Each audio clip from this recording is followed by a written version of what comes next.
할렐루야. 사랑하는 대강의 가족 여러분, 오늘 하루도 하나님의 말씀과 동행하는 삶이 되길 소망합니다. 오늘 함께 나눌 하나님의 말씀은 요한복음 18장 38절에서 19장 5절 말씀입니다. 빌라도가 이르되 진리가 무엇이냐 하더라. 이 말을 하고 다시 유대인들에게 나가서 이르되 나는 그에게서 아무 죄도 찾지 못하였노라. 6월절이면 내가 너희에게 한 사람을 놓아주는 전례가 있으니 그러면 너희는 내가 유대인의 왕을 너희에게 놓아주기를 원하느냐 하니 그들이 또 소리질러 이르되 이 사람이 아니라 바라바라 하니 바라바는 강도였더라. 이에 빌라도가 예수를 데려다가 채찍질하더라.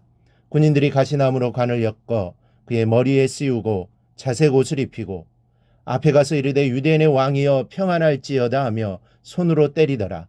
빌라도가 다시 밖에 나가 말하되 보라 이 사람을 데리고 너희에게 나오나니 이는 내가 그에게서 아무 죄도 찾지 못한 것을 너희로 알게 하려 함이로다 하더라.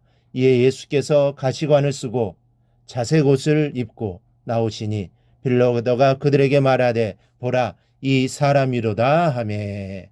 아멘. 빌라도는 유대인들의 고소건을 처리하기 위해 예수님을 신문했습니다. 그리고 한 결론을 도달하게 됩니다. 수사의 결과는 무죄였습니다. 그는 38절에서 유대인들에게 이렇게 말합니다. 나는 그에게서 아무 죄도 찾지 못하였노라. 지금 빌라도는 예수님에 대해 무죄를 선언하고 있는 것입니다. 그렇다면 그는 예수님을 즉시로 무죄 석방을 시켰어야 했습니다. 그러나 그렇게 한다면 늑대처럼 혈안이 되어 있는 유대인들의 민심을 잠재울 수 없다고 생각한 빌라도는 몇 가지 그럴듯한 방안을 모색하여 시도하는 것을 볼 수 있습니다.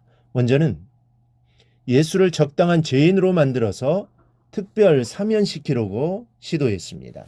39절을 보면 6월절이면 내가 너희에게 한 사람을 놓아주는 전례가 있으니 그러면 너희는 내가 유대인의 왕을 너희에게 놓아주기를 원하느냐. 지금 상황이 아주 난처한 분위기입니다. 빌라도는 예수님이 무죄라는 것을 확실히 알았음에도 불구하고 석방할 수가 없었습니다. 왜냐하면 수많은 유대인들이 예수님을 십자가에 못 박기를 고대하고 있었기 때문입니다. 만일 저들의 요구를 들어주지 않으면 큰 반란이 일어날 것이기 때문입니다. 그러면 자신의 지위 또한 장담할 수 없는 상황입니다. 로마는 정복국가에 자유를 많이 주었지만 반란이 일어나는 것을 매우 싫어했고 반란이 일어나면 로마군이 들어와 진압하게 될 것이고 자신은 그 일에 대한 추궁을 듣게 될 것이기 때문입니다. 그래서 빌라도는 예수를 일단 죄인으로 만들어 놓고 그 위에 한 사람을 특별 사면해 주는 전례를 이용해서 예수를 석방하려고 계획했던 것입니다.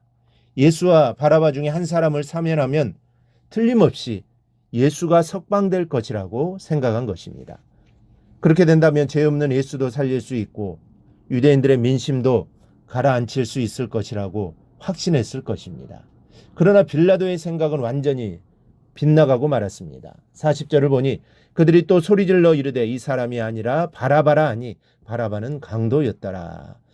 본문에는 강도라고 나와 있지만 정확하게 말하면 정치적 테러범을 가리키는 말입니다. 즉 바라바는 단순 강도가 아니라 조직을 만들고 무장을 하여 밀란이나 폭동을 일으키며 자신들의 목적을 위해서는 다른 사람의 생명까지도 빼앗는 일까지 서슴지 않았던 사람입니다. 역사가에 의하면 바라바는 무력으로 로마의 식민 통치에 대항했던 인물로 소개하고 있습니다. 빌라도가 생각할 때 당연히 이런 바라바가 아니라 예수를 석방해 주라고 택할 줄 알았던 것입니다. 그런데 유대인들은 흉악한 강도 바라바를 풀어주고 예수를 못 박아 죽이라고 소리를 질러대고 있습니다. 결국 자기 꾀에 자기가 빠지고 말았습니다. 그리고 그는 하나님의 아들을 죽인 영원한 죄인이 되고 말았던 것입니다. 빌라도는 사람들의 동정을 사서 위기를 또 한번 모면하려고 합니다. 첫 번째 빌라도의 꾀가 통하지 않자 이번째는 두 번째 방법을 시도합니다. 19장 1절을 보니 이에 빌라도가 예수를 데려다가 채찍질하더라. 그리고 2, 3절에는 군인들로 하여금 예수님을 희롱하고 조롱하도록 허락하고 있습니다. 군인들이 가시나무로 관을 엮어 그의 머리에 씌우고 자색 옷을 입히고 앞에 가서 이르되 유대인의 왕이여 평안할지어다 하며 손으로 때리더라. 예수님께 입혔던 자색 옷은 아마도 로마 장교들이 입는 망토로서 왕의 옷을 흉내낸 것으로 보여집니다. 온갖 조롱을 당하게 하고 매질을 했으며 채찍질을 해댔습니다.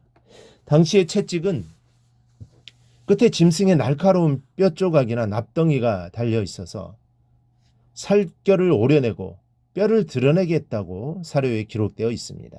빌라도는 예수님이 이렇게 비참한 모습으로 만들어 놓고 유대인들 앞으로 나와서 이렇게 외칩니다. 4절을 보니 빌라도가 다시 밖에 나가 말하되 보라 이 사람을 데리고 너희에게 나오나니 이는 내가 그에게서 아무 죄도 찾지 못한 것을 너희로 알게 하려 함이라. 죄가 없다는 것입니다. 또 5절을 보면 이에 예수께서 가시관을 쓰고 자색 옷을 입고 나오시니 빌라도가 그들에게 말하되 보라 이 사람이로다.